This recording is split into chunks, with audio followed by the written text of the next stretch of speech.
Hi everyone, welcome to our YouTube channel. My name is Taya Urok and I'm with the Quilting Toolshed, and I want to introduce you today to some tools and techniques on how to make a t-shirt quilt the easy way. The Quilting Toolshed came about this last year when we were trying to help some of our customers make t-shirt quilts, and we were struggling with the tools that are out and available. So I came up with the process and want to share that with you, and it involves using the right tools for the right job, because in quilting it's always about the tools.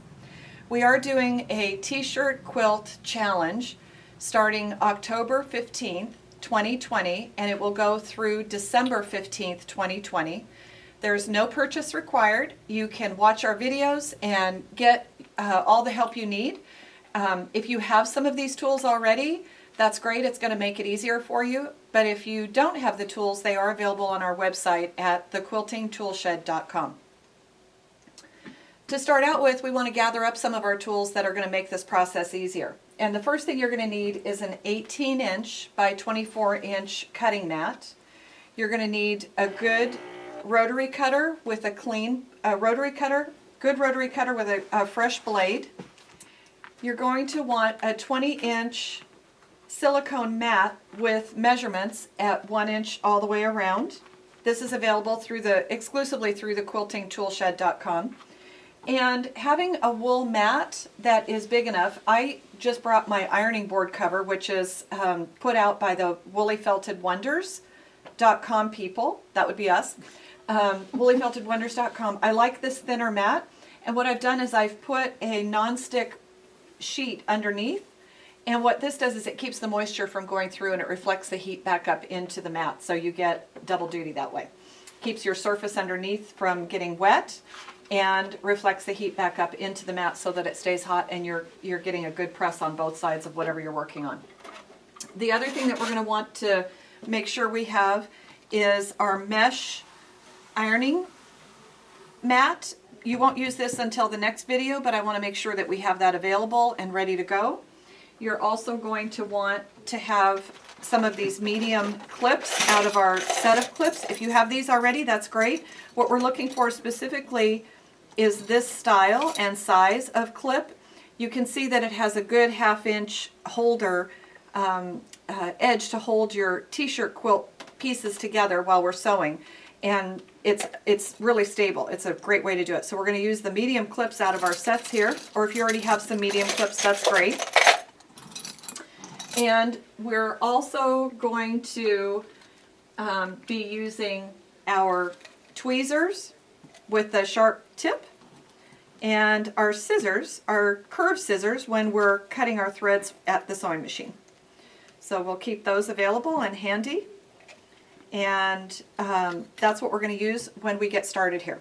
So I'm going to move this out of the way, and in today's video what we're going to show you is how to cut your t-shirts the easy way and make sure they're big enough. The one thing that I've seen just about everybody do is cut their t-shirt pieces too small, and then they're fighting it all the way. So let me show you an easy way to cut your t-shirts. We'll start with that, and then I'm going to show you how to attach the backing or stabilizer onto the back of your t-shirts. That's the other thing you're going to want is Pellon stabilizer. It's called Knit Ease, and it comes in black or white. We're going to use black today because I'm making a t-shirt quilt for my nephew, and most of his t-shirts are dark, so I'm going to use the dark stabilizer. Okay, so let's get going on how to cut your t-shirts. The biggest mistake that I see quilters make is struggling with how to cut their t-shirts out.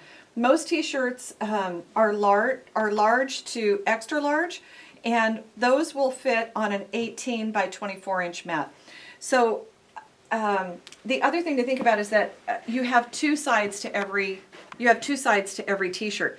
So instead of putting your t-shirt on the mat, we're going to put the mat inside the t-shirt, and that way we can cut both sides at once, because we're not worried about the lines. We're just worried about getting it big enough. So we're going to put the t-shirt inside put the mat inside the t-shirt, and then I'm going to grab one of my Quilter Select rulers, and on this front section here, I'm actually going to cut it out about 3 inches bigger than the little design that he has on here. And the reason I want to do that is because I don't know yet where I'm putting this in the quilt, but I might want it for a cornerstone. And so a cornerstone, we want to have big enough that if we have a 9-inch border, for example, we have a 9-inch square that we can use. So I'm just going to cut this out, and the easiest way to cut it is up the side and across the top. We don't care that the neck is in it. And then I'm going to turn it around, and I don't move my t-shirt, I just move the mat. And then I'm going to do the same thing again. I'm going to cut it about 3 inches outside on all sides. So I have made sure that I have 3 inches on all sides. And I'm going to cut up and across the top again. And now I've got this piece ready to go. Now all I have to do, don't forget to close your rotary cutters. Don't forget to close your rotary cutters. Let me say that one more time. Don't forget to close your rotary cutters.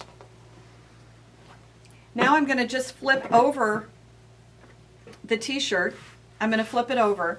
And ideally, I want to try and get 16-inch square out of my t-shirt. It doesn't all, sometimes I think that quilters want to just cut around the design that's on the back, but we really need a good 16-inch piece to work with. So this particular ruler from Quilter Select is 18 inches. So I'm just going to, I've got plenty of room here. I'm just going to set this up so I've got 1, 2, 3, 4 inches on this side, and 1, 2, 3, 4, 5 inches on this side. So I'm going to just move it over a little tiny bit, center that up. 1, 2, 3, 4 and a half. 1, 2, 3, 4 and a half. And then I'm pretty good. 1, 2, 3, 4, 5 on the top, and 1, 2, 3, 4, 5 on the bottom. It's an 18-inch square, so I've got plenty of room here. And I just want to feel and make sure that my mat is underneath. And then I'm going to cut up one side, across the top, move my ruler, close my rotary cutter, pick up and turn my mat. This was so slick when I figured out that doing both sides of your t-shirt at the same time just makes it so much easier. And my mat is out here, so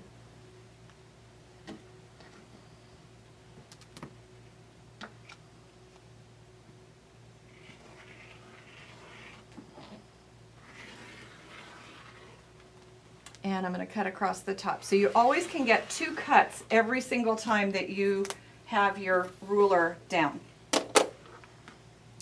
And I just have one little corner that didn't get cut, so I'm going to whack that off. And now this t-shirt is cut and ready to be backed. So you're going to do that with all of your shirts first, and then if you feel like making masks or doing something else with the rest of these, you can. I would recommend that you not throw any of your t-shirts away, your remnants away, until you're done. Because if we have to do something, if we have to make up a space, or one of the gals that I helped last year, she took leftover solid of her t-shirt, backed it, and then machine embroidered the person's name onto it so it was in the front of the quilt. So we're just going to throw these in a pile and get our t-shirts cut, and then we'll be back in just a moment. Remember to subscribe to our YouTube channel and ring the bell to be notified of new products and how-to videos.